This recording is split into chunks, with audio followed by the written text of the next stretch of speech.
पता है, कभी कभी जो सबसे बड़ी कहानियां होती है ना, वो सबसे शांत जगहों पर जन्म लेती हैं। तो चलिए आज एक ऐसी ही कहानी को महसूस करते हैं। एक कहानी छोटे से पंखों में छिपे हुए बहुत बड़े साहस की। चलिए एक जंगल की कल्पना करते हैं। एक ऐसा जंगल जहां ऐसा लगता है कि मानो समय रुक सा गया हो। पत्तों के बीच से हल्की सी धूप छनकर आ रही है और हवा में बस एक गहरी सुकून देने वाली खामोशी है। और इसी खामोशी के बीच है एक नन्ही सी जान, एक छोटा सा पक्षी।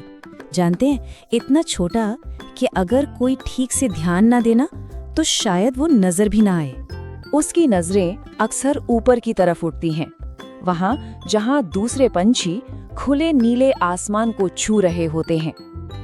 ये सिर्फ एक नजारा नहीं है, है ना? ये एक ऐसी दुनिया है जो उसकी पहुंच से बहुत बहुत दूर है, और यही दूरी धीरे धीरे एक खामोश सी इच्छा में बदल जाती है।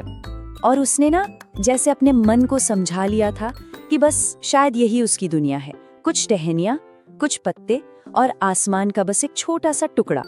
लेकिन ये जो ठहराव है ना, ये हमेशा से ऐसा नहीं था। नहीं, ये एक हार के बाद वाली खामोशी है। वो खामोशी जो बहुत कुछ सहने के बाद आती है। शुरुआत तो एक उम्मीद से ही हुई थी, ऊंचा उड़ने की कोशिशें, पर हर कोशिश के साथ पंख जैसे और भारी होते गए और आसमान और भी दूर होता गया। और फिर एक दिन ऐसा आया जब उसने कोशिश करना ही छोड़ दिया। देखिए, ये किसी एक दिन की हार नहीं थी। नहीं, ये तो हर रोज थोड़ा थोड़ा पीछे हटने जैसा था, जब तक के पीछे हटना ही एक आदत न बन जाए। पर कहते हैं ना, जिंदगी की खामोशी अक्सर किसी आने वाले तूफान का इंतजार करती है। और फिर एक दिन वो तूफान आ ही जाता है। हवा में एक अजीब सी बेचैनी घुलने लगती है, पत्तियां कांपने लगती हैं और आसमान का रंग गहरा हो रहा है। जंगल की वो जो शांति थी, अब वो एक आने वाले खतरे की आहट में बदल रही है। और फिर उसी बढ़ते हुए शोर के बीच एक बहुत ही नन्ही सी आवाज सुनाई देती है।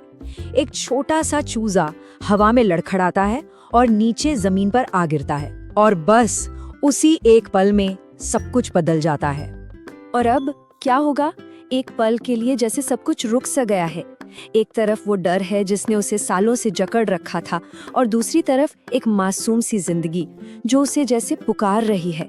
समझिए, ये कोई हीरो वाला मोमेंट नहीं था, कोई अचानक से हिम्मत नहीं आ गई। नहीं, ये तो एक बहुत ही खामोश और शायद सबसे मुश्किल फैसला था। नीचे जाने का फैसला, अपने डर की ओर जाने का। और बस यहीं से वो सफर शुरू होता है जो शायद उड़ने से भी कहीं ज्यादा मुश्किल था। एक ऐसा सफर जहां हिम्मत पंखों की ताकत से नहीं, बल्कि इरादे की मजबूती से आ रही थी। हर एक कदम अपने आप में एक जंग थी। सोचिए, चूजे का वजन उसे नीचे खींच रहा है, तेज हवा उसे पीछे धकेल रही है, और हर पल लड़खड़ाते हुए बस एक ही चीज थी जो उसे आगे बढ़ा रही थी, उसकी अपनी इच्छा शक्ति। और तभी कुछ बदलता है। वो हवा से लड़ना छोड़ देता है और उसके साथ चलना सीख जाता है। अब ये कोई जंग नहीं थी, ये एक तालमेल था हवा के साथ। ये सफर कोई मीलों का नहीं था, ये तो इंचों का था। और हर एक इंच अपने आप में एक जीत थी।